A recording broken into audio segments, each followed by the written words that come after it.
Up next, we have the man who beat me out by just a hair. With a 4.62 GPA, it is my pleasure to introduce our valedictorian, Andrew Lee.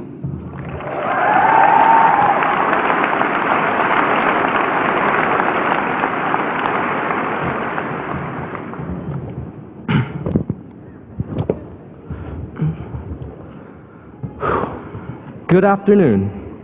My name is Andrew Lee, and I'm honored to be speaking before you all today as your valedictorian. Now, I would like to, you know what? I had this speech all written out, but today, I really want to give you guys a speech from my heart. So,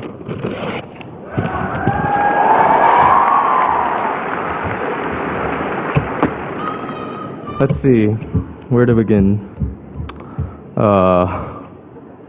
Well, how about that weather today?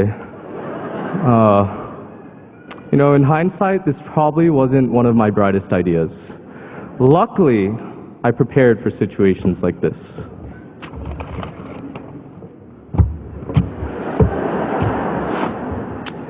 Good afternoon again. I would like to begin by giving thanks to all those who made it possible for us to be here today. First off, I would like to thank the school administrators. Kathy King, you're truly the best principal a school could ask for.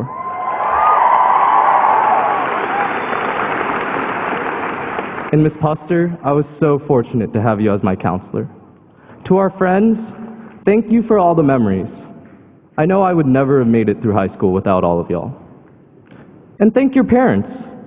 After crunching some numbers, I found out that as an entire graduating class, our parents have spent somewhere around $300 million raising us. And that doesn't even include college. So, $300 million.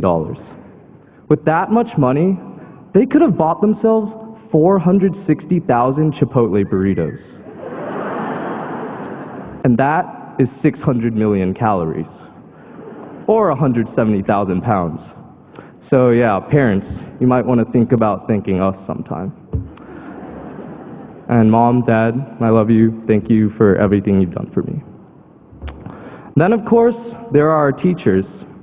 They have displayed extraordinary patience, helping us progress from whiny crybaby toddlers to whiny pubescent teens to the great high school graduates we are today, whining about the 3 hours we have to spend sitting here. We haven't changed much, have we? So, I would like to ask everyone to extend to me the same courtesy they gave to their teachers as they spoke in front of them these past 13 years.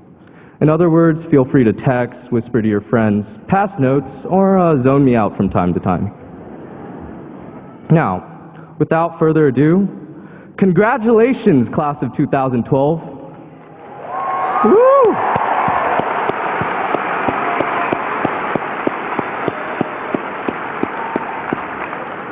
We did it. I know as many of you guys were walking in, a lot of thoughts were flowing through your head. Some of you were glad, some of you were sad, and some of you were going, oh shoot, now I have to go pee.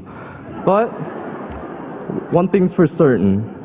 Today, we have achieved something special, something only 95% of the American workforce will ever achieve, a high school diploma. With our high school diploma, we now have a crushing advantage over a whopping 5% of the American workforce. And I'm talking about those dropout losers like Jim Carrey, Tom Cruise, Albert Einstein, and Eminem. So yeah, good luck finding a job. But in all seriousness, I truly do value this occasion. When I was told about 2 weeks ago that I would be speaking before you this afternoon, I knew I could not prepare with the same intensity that many of us have devoted to an important school essay. You guys know what I'm talking about. The night before, you're sitting there in front of your computer, Red Bull, coffee sit out in front of you. You start hammering out those words, and every hour you pause to set your Facebook status to FML, I hate my life. You think you're so clever when you realize that by changing the font from 12 to 12.5, you might just meet that page requirement without your teacher, noticing anything. And then you're done, but you realize your printer's out of ink, You call up your friend at 6 a.m. and you ask them to print it off for you, and they tell you to go jump off a bridge for waking them up. But in the end, they printed it off for you anyways. Now, at the time, you must have felt miserable, but moments like these are symbolic of what education has done for us. It's brought us together. We bonded over our mutual disgust for those physics problem banks, connected with each other through English projects that made us cross-dress with one another. And we found solace in one another when we had to vent about high school drama, like, why isn't my crush responding fast enough on Facebook chat? Does that mean she doesn't like me? Though we have all been guilty of calling our schools names that were far from flattering, I think many of us will agree when I say that without school, we wouldn't have met our best friends. Friends that would pick us up when we were feeling down. Incidentally, the same friends that laughed at us when we fell down after they pulled the chair from under us. And friends that we share too many inside jokes with. But let us not forget the academic aspect of school. We've learned many things over these past 13 years, like how to calculate the rate of dissociation for a polyprotic acid, or who the 4th Lieutenant General of the Union in the Civil War was, and a lot more information that we'll definitely be using later on in our lives. But truly, the information we learned is invaluable to us. Thanks to our education, we are our nation's future.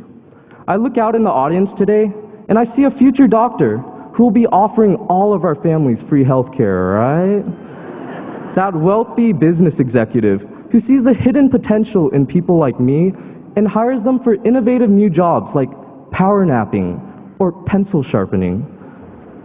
And then there's that next supermodel who is strangely attracted to that nerdy Asian speaker at graduation.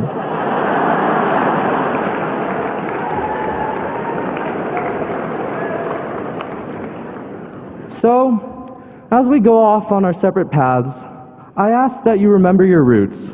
Remember all our friends, teachers, and family that supported you throughout your childhood. And remember that wherever you end up, you'll be representing the pride of Plano West Senior High. So, this is just a hypothetical situation. The next time you're driving home from after prom at 6 a.m. and you decide to start throwing Play-Doh at the car in front of you, remember that that's not just a reflection on how cool you are, but on how cool PISD raised you to be. Now, before I end today, I have one final request. This is pretty serious, guys, so I'd like everyone to cooperate. Will everyone please raise their right hand with me? Come on. It's graduation. Go crazy. People at the end of the row, you might want to raise your left hand. Now, place your hand on the shoulder of the person next to you. All right, I'm pretty much done. I was just making sure that none of you could complain that you weren't touched by my speech. Ha ha! Ha ha! Ha! Last lame joke of high school.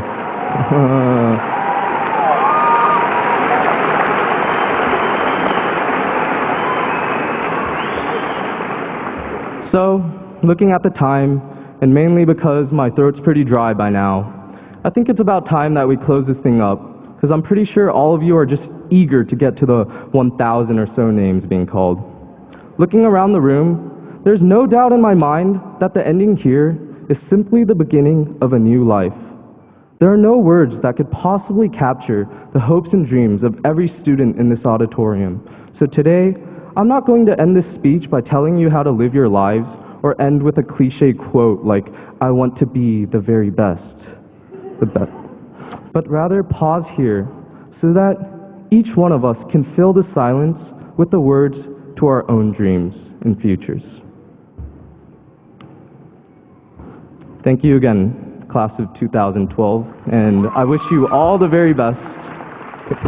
Congratulations.